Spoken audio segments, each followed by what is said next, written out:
Welcome to Liz's 10-minute book review. The reason I got these pearls on is because we are talking about some rich bitches in Every Last Secret by A.R. Torre.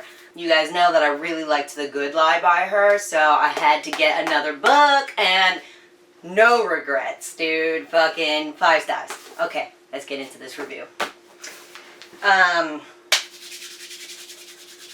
We got Kat and William Winthorpe. Okay. Stupid rich people. Like...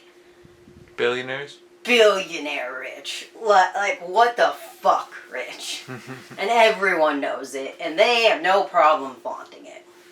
Then you've got Nina and Matt Ryder. Nina is William's new employee. Okay? And Matt owns his own construction company. But it's like... It's not, like everyone says construction, but it's really demolition, and it's just like the cheapest, easiest thing you do for the construction process, which is fucking get rid of the old shit. Right. That's what he does. And he does fine for himself, whatever. They're high school sweethearts. She, like, as soon as she graduated from high school, she married Matt, and she got the fuck out of there. She did not like where she grew up. Nina's new in town. She's trying to climb the social ladder, and who better to climb the social ladder from? Kat, who is... the princess, or, sorry, princess is demeaning to Kat. The fucking queen. And king, honestly. I mean, William, yeah, he's got social clout, but it's fucking Kat. She is on top of it. You know what I'm saying? Like, that's her fucking world. She runs that shit. And even when it comes to his business, the Winthorpe Technologies and financials, separate fucking businesses. She is, like, insanely supportive. She actually met William while she was interning for him. Ooh. And he went in there, because he's known as being a total fucking hothead douchebag. He went in there to yell at some interns, found out that she was the one who did the fuck up on the spreadsheet. Starts yelling at her, and she just smiled at him. And he smiled back. And then, boom! Magic! You know? So, they got together. I guess, like, she stood up to his bullshit.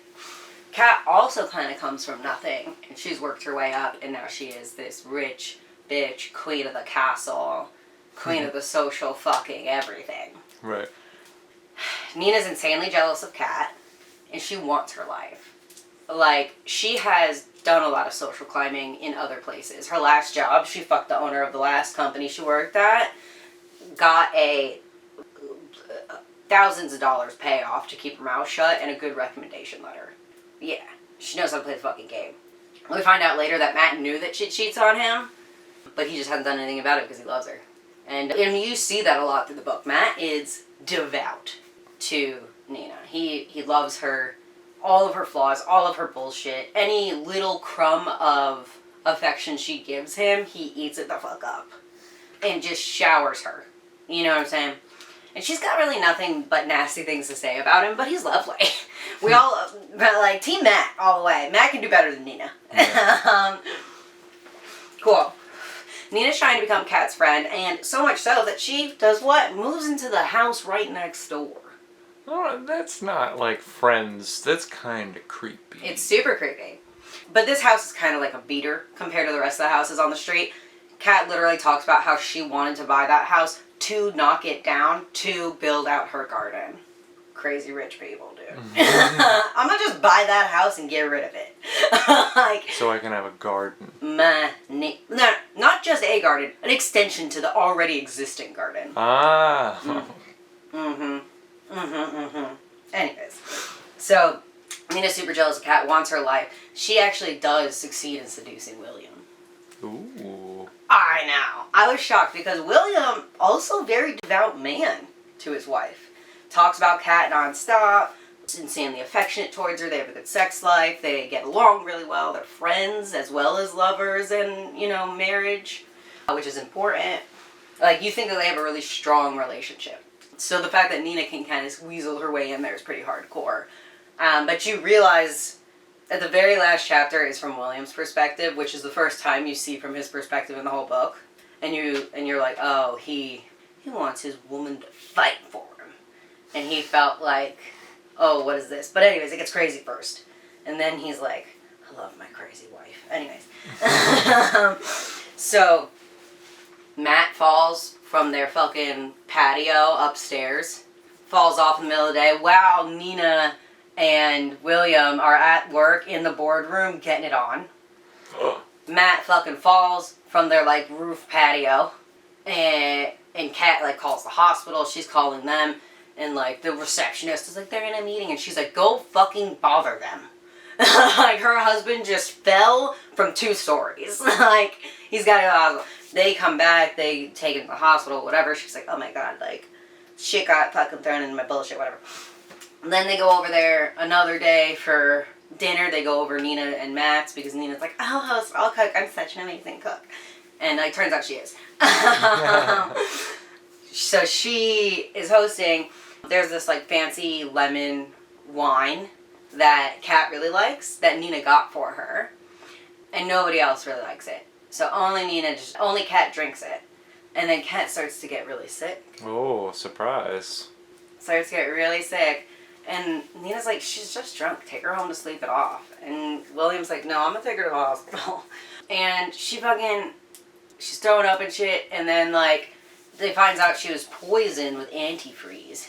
And then on the drive home from the hospital, Nina and Matt had to pull over because Matt barfed because he had a sip of that weird lemon wine.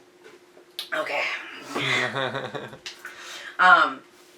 Okay, then there's an intruder with a gun into Nina and Matt's house, and the intruder puts the gun in Matt's mouth, pulls the trigger, but it clicks. There's no gun. There's no ammo in the gun. But Matt doesn't know that. He thinks that it's a misfire. So he chases the intruder out. The intruder gets away.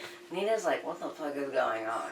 You know what I'm saying? Right. And she's like, you know, oh, maybe he made it up, blah, blah, blah, talking to the cops. And Matt's like, what the fuck is wrong with you, Nina? Like, and then he starts to think, like, did she hire this intruder to kill me and just me? Right. Wait a second, I did fall from 2 stories up in the house.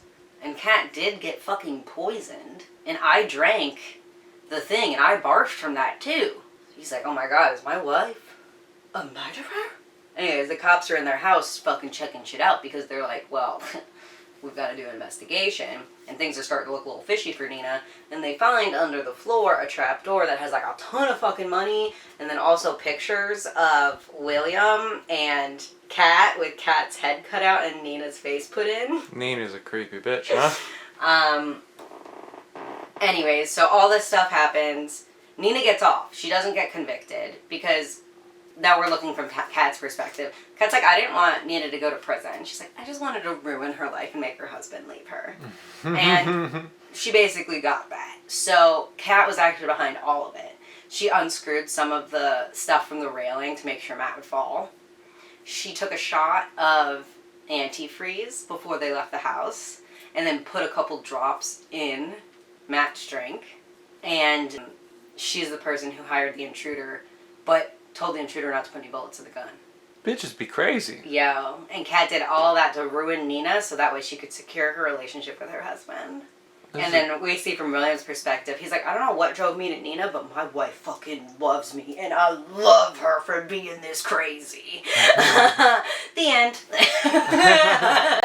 It's just a really sick people love story. Yeah, it's like fucking, what can money really do? Right.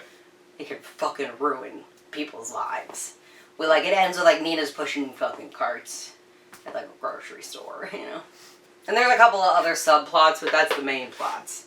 So yeah, I really liked it. I can't wait to read another A.R. Torre book. I liked it that much. I think she's a great writer. I think the way that she describes people's insane. I think fucking the crazy plot lines are so good and easy to understand. Like, trying to explain it to you now, kind of hard to do. But while reading it, you're not lost. You're fucking in it. You're like, this author knows how to fucking tell the tea. Okay. Anyways. Would recommend. Thanks for joining Liz's 10-minute book review. Wow, wow, wow, wow, wow.